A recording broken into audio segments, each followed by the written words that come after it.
Halo semuanya, selamat datang di Movie Crop. Gimana kabar kalian nih? Semoga kalian dan keluarga selalu sehat dan bahagia ya. Kali ini, Movie Crop akan menceritakan sebuah film berjudul Horse. Dirilis pada tahun 2013 dan dibintangi oleh aktor terkenal seperti mendiang Paul Walker. Menceritakan tentang sebuah badai bernama Katrina yang melanda kota. Dan di saat bersamaan, ada seorang ayah berjuang untuk menyelamatkan bayinya di dalam rumah sakit seorang diri. Nah, gimana kisah dari film ini? Nggak usah lama-lama lagi. Langsung aja kita ceritain filmnya.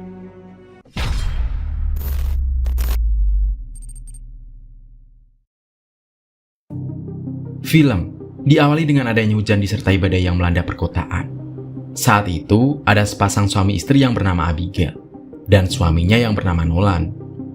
Abigail sedang dibawa oleh perawat ke ruang darurat untuk segera diberikan tindakan. Karena dia akan melahirkan anak pertamanya di tengah-tengah badai Katrina yang sedang melanda. Kemudian Nolan menuju ke ruang tunggu. Di sana dia melihat acara televisi yang menginfokan tentang perkembangan badai Katrina yang semakin ganas melanda perkotaan. Di ruang tersebut dia berdoa kepada Tuhan untuk keselamatan istri dan anaknya yang akan lahir. Tak berselang lama, kaca jendela pada ruang tunggu hancur akibat kuatnya amukan badai. Hingga akhirnya semua orang yang ada di ruang tunggu, termasuk Nolan, harus dipindah ke lantai 2.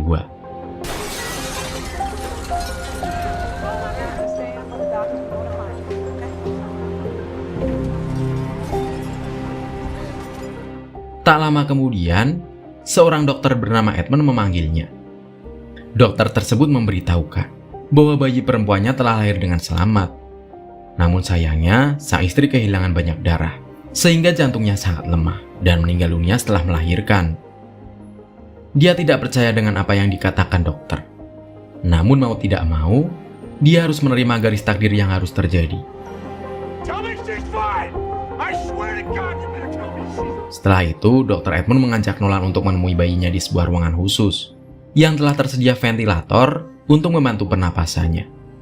Ini dilakukan karena si bayi belum bisa belajar bernapas dan sangat membutuhkan ventilator untuk melancarkan pernapasannya selama kurang lebih 2 hari. Selama 2 hari tersebut, si bayi mengkonsumsi nutrisi makanan melalui cairan infus yang bernama IV. Dan setelah 2 hari kemudian, menurut dokter, Nolan baru akan mendengar bayinya menangis. Pertanda bahwa sang anak sudah dalam keadaan normal. Sambil mengawasi bayinya, Nolan membuka pesan suara dari mendiang istrinya. Dalam pesan tersebut, terdengar sang istri sangat membutuhkan pertolongan ketika masih hidup sebelum dia melahirkan. Mungkin itu yang jadi penyebab kematiannya karena tidak segera diberikan pertolongan.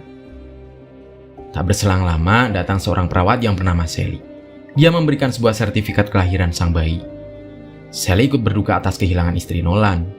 Dia juga berusaha menenangkan Nolan dan menyuruhnya untuk selalu bersyukur karena bayinya terlahir dengan selamat. Nolan pun bertanya pada Sally, apa yang terjadi pada bayinya ketika listrik rumah sakit padam akibat badai. Sally menjawab bahwa bayinya akan baik-baik saja karena mereka telah menyediakan generator untuk persediaan energi listrik di rumah sakit itu. Tak lama setelah itu, semua orang yang ada di rumah sakit dievakuasi menggunakan bis. Nolan bertanya pada Dr. Edmund, bagaimana dengan bayinya? Karena ventilatornya tidak portable, sehingga tidak dapat dipindahkan. Dr. Edmund menjawab, dia akan segera kembali mencari kendaraan pribadi untuk mengevakuasi bayi Nolan. Nolan kemudian pergi ke kantin rumah sakit untuk mengambil persediaan makanan dan minuman. Di sana, dia bertemu dengan penjaga kantin. Dia memberikan sejumlah uang kepada pria tersebut untuk ditukarkan dengan koin, agar Nolan dapat mengambil persediaan makanan dan minuman untuk menjaga bayinya selama 2 hari ke depan. Setelah mengambil persediaan makanan dan minuman, dia melihat dari jendela badai Katrina yang semakin membesar di atas kota. Dari CCTV, terlihat air dari luar telah masuk menenggelamkan ruang tunggu. Setelah kembali ke ruangan bayinya, dia terkejut karena waktu daya mesin ventilatornya hanya tersisa sekitar 3 menit saja. Maka dari itu, dia pun segera mencari generator. Dan setelah mendapatkannya, dia menghubungkan generator tersebut ke ventilator agar waktu dayanya dapat bertambah. Namun ternyata, waktu daya ventilatornya masih tetap bertahan di 3 menit. Karena hal itu, Nolan harus memompa generator setiap 3 menit sekali. agar ventilatornya dapat terus menyala.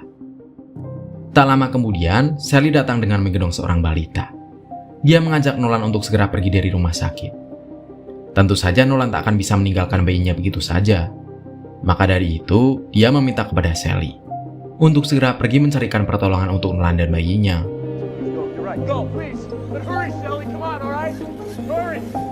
Di televisi terlihat bahwa badai Katrina telah menenggelamkan banyak bangunan di sekitar kota.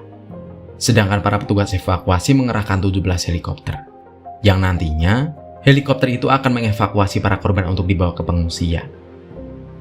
Beberapa lama kemudian, infus IV untuk si bayi ternyata hampir habis. Karena itu, Nolan harus mencari cairan infus tersebut ke ruangan khusus.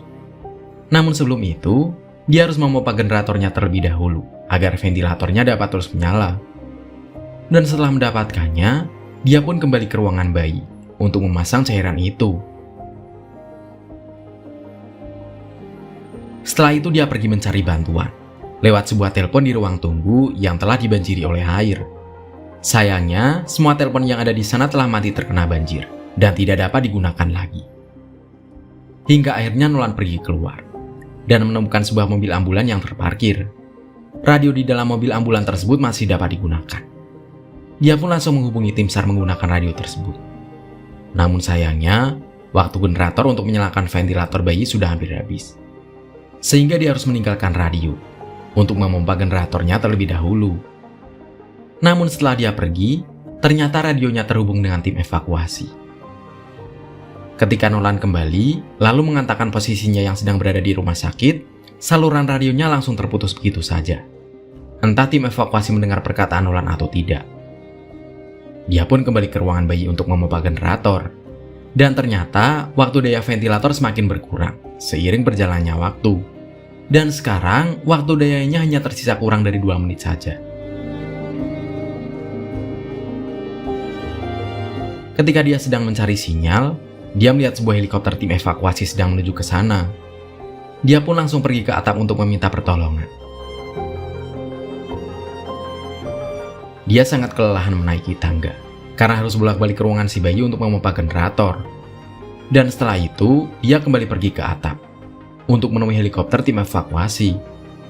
Saat helikopter itu hendak menghampiri Nolan, dari gedung yang lain sekelompok orang bersenjata mengancam helikopter untuk menyelamatkan mereka terlebih dahulu.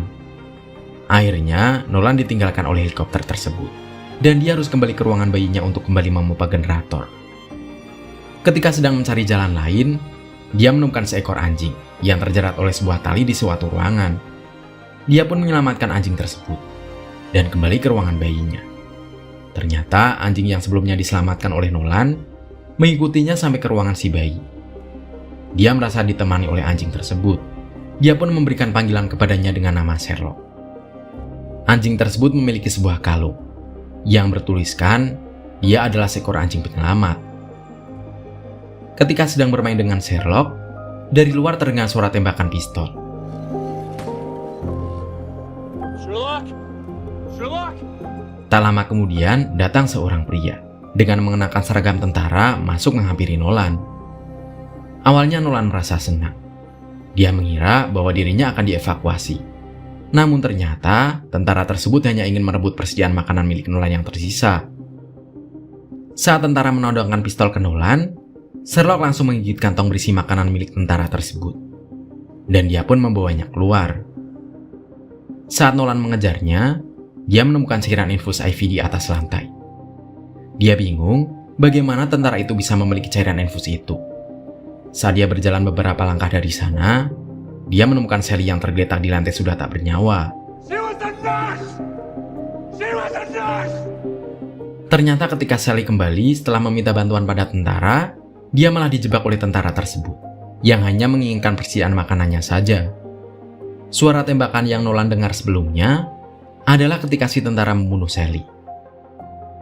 Nolan pun kembali ke ruangan bayi, dan harus berulang memompa generatornya. Keesokan harinya, Nolan menghayalkan sang istri yang telah meninggal.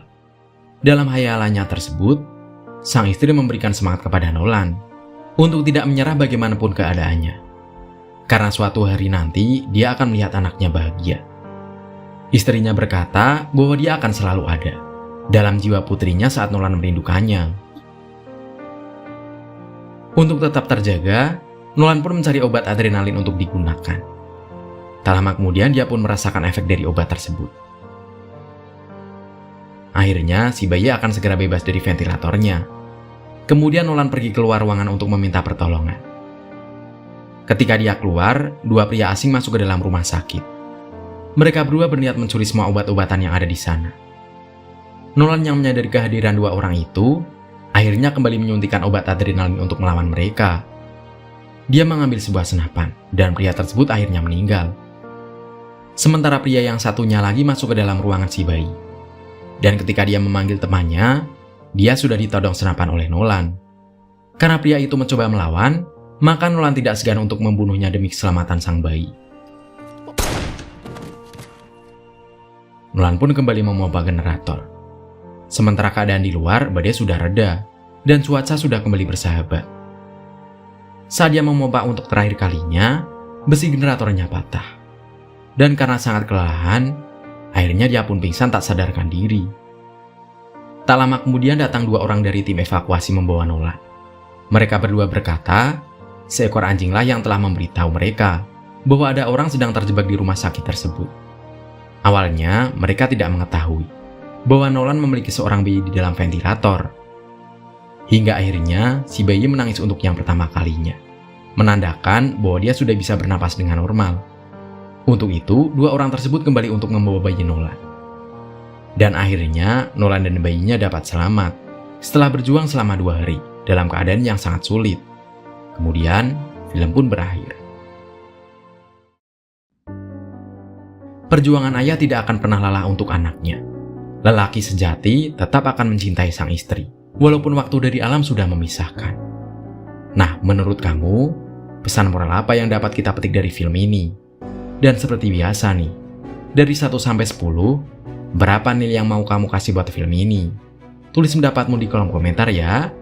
Sekian cerita film kali ini, semoga kalian suka dan terhibur. Sampai jumpa di cerita film selanjutnya. Mimin pamit, dadah!